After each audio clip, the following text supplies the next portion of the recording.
नमस्कार दोस्तों, woven with Hariom में आपका हार्दिक स्वागत है। अभिनंदन। इस वीडियो में हम लोग देखेंगे चुनाव में खर्चों की सीमा को लेकर के जो चर्चा है, जो लिमिट्स उसके चेंज किए गए हैं, उन सब के बारे में अच्छे से समझेंगे। इसके मेरिट डिमेरिट को देखेंगे, जहां से प्रश्न यूपीएससी व स्टेट पीसीएस बना सकता है, उन मुद्दों को भी उठाने का प्रयास करेंगे। तो चलिए, वीडियो अगर आपको पसंद आए तो लाइक करना मत भूलिएगा, साथ ही साथ वीडियो को शेयर करना बिल्कुल मत भूलिएगा, जिससे ज़्यादा से ज़्यादा लोगों को लाभ पहुंच सके। टॉपिक हमारा चुनाव में खर्च की सीमा, एक्सपेंडिचर लिमिट इन इलेक्शन। चुनाव आचार संहिता नियम 90 में परिवर्तन किया गया। एक पॉइंट तो याद रखना कि किस नियम में परिवर्तन करके जो है चुनाव खर्च सीमा बदला गया है, तो वो है चुनाव आचार संहिता नियम 90 में परिवर्तन किया गया है, जिसमें निर्वाचन आयोग ने चुनाव व्यय को लोकसभा और विधानसभा के लिए बढ़ा दिया है।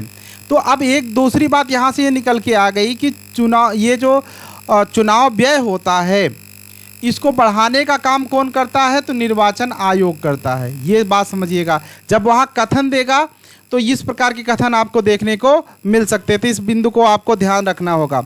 हालांकि उम्मीदवारों के चुनाव खर्च की ऊपरी सीमा हर राज्य में अलग अलग होगी। इन राज्यों को उनकी जनसंख्या के आधार पर छोटे और बड़े राज्यों में बांटा गया। मतलब सभी राज्यों को दो भागों में बांट दिया गया, छोटे राज्य और बड़े राज्य। बड़े राज्यों के लिए खर्च की सीमा अलग है और छोटे राज्यों में खर्च की सीमा अलग है। तो सबसे पहले यह समझना होगा मुख्य बड़े राज्य कौन कौन से हैं। जैसे बिहार हुआ, महाराष्ट्र हुआ, मध्य प्रदेश, उत्तर प्रदेश, पश्चिम बंगाल जो है, बिहार, आंध्र प्रदेश, कर्नाटक, ये सब क्या हैं? आपके बड़े राज्य हैं। ये बड़े राज्यों में आ गए, ठीक है। ये सब कैसे राज्य हैं? बड़े राज्य। ऐसे ही छोटे राज्य देख लेते हैं। छोटे राज्यों में अरुणाचल प्रदेश, सिक्किम, गोवा, अंडमान निकोबार और अन्य पहाड़ी एवं पूर्वोत्तर के राज्य इसमें शामिल किए गए। साथ ही साथ इसमें जो है यूनियन जो टेरिटरी है उसको भी शामिल किया गया है, कुछ यूनियन टेरिटरी को छोड़कर, जैसे दिल्ली को छोड़ करके, ठीक है ना। चुनाव आयोग ने हाल ही में प्रत्येक, अब किया क्या है वो देखते हैं। चुनाव आयोग ने हाल ही में प्रत्येक लोकसभा सीट के लिए व्यय सीमा बड़े राज्यों में 40 लाख रुपए से बढ़ाकर कितना कर दिया? 70 लाख रुपए कर दिया है। कितना कर दिया है? 70 लाख रुपए कर दिया गया। और छोटे राज्यों में लोकसभा चुनाव के लिए सीमा 22 लाख रुपए से बढ़ाकर कितना कर दिया है? 54 लाख रुपए कर दिया है। लेकिन यहाँ दिल्ली के लिए ध्यान देना, लेकिन ध्यान रहे कि दिल्ली में लोकसभा चुनाव के लिए खर्च की सीमा कितना है? 70 लाख है। ये याद रखना। यूटी में भी दिल्ली के ऊपर यूटी वाला रूल्स, बाकी यूटी की तरह रूल्स लागू नहीं होगा, ध्यान दीजिएगा, ठीक है। आगे, विधानसभा में चुनाव के लिए बड़े राज्यों में चुनाव खर्च की अधिकतम सीमा 16 लाख से बढ़ाकर कितना कर दिया गया? 28 लाख कर दिया गया। लोकसभा चुनाव के उम्मीदवार को चुनाव लड़ने के लिए 25,000 रुपये सुरक्षा राशि के रूप में जमा करना अनिवार्य होगा, ठीक है। तो जो उसमें जो कॉशन मनी जो जमा किया जाता है, सिक्योरिटी से बोला जाता है, वो कितना है? 25,000 है, ठीक है। यदि उम्मीदवार चुनाव में डाले गए कुल मतों का छठा हिस्सा प्राप्त करने में विफल रहता, मतलब 1/6 भी नहीं प्राप्त कर पाता है, तो इस राशि को चुनाव आयोग जब्त कर लेता है। किस राशि को जब्त कर लेता है? ये जो उन्होंने सिक्योरिटी मनी दिया है उसको चुनाव आयोग क्या कर लेता है? जब्त कर लेता है, ठीक है। हाल ही में इकोनॉमिक इंटेलिजेंस यूनिट ने एक डेमोक्रेसी इंडेक्स जारी किया। ये इंपॉर्टेंट है, ध्यान दीजिएगा इसी से। एक डेमोक्रेसी इंडेक्स जारी किया है जिसमें 167 देशों को शामिल किया गया है।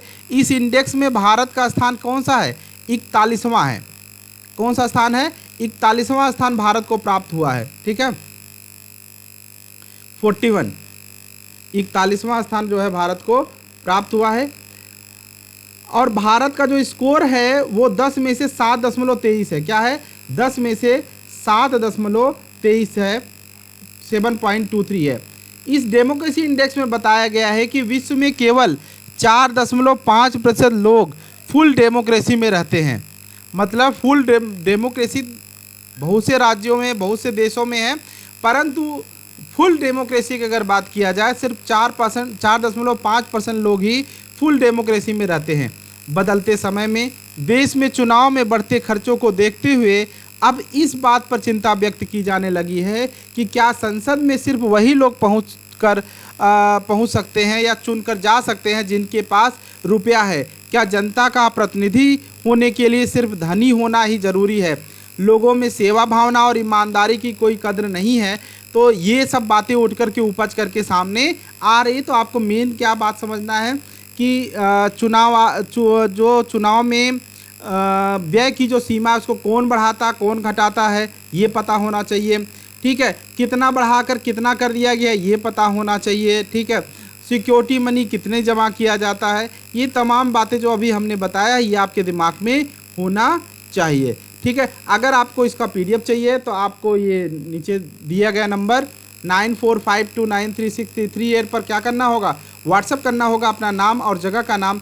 आपको हमारी टीम तुरंत PDF प्रोवाइड करने का प्रयास करेगी। Thank you, thanks for watching.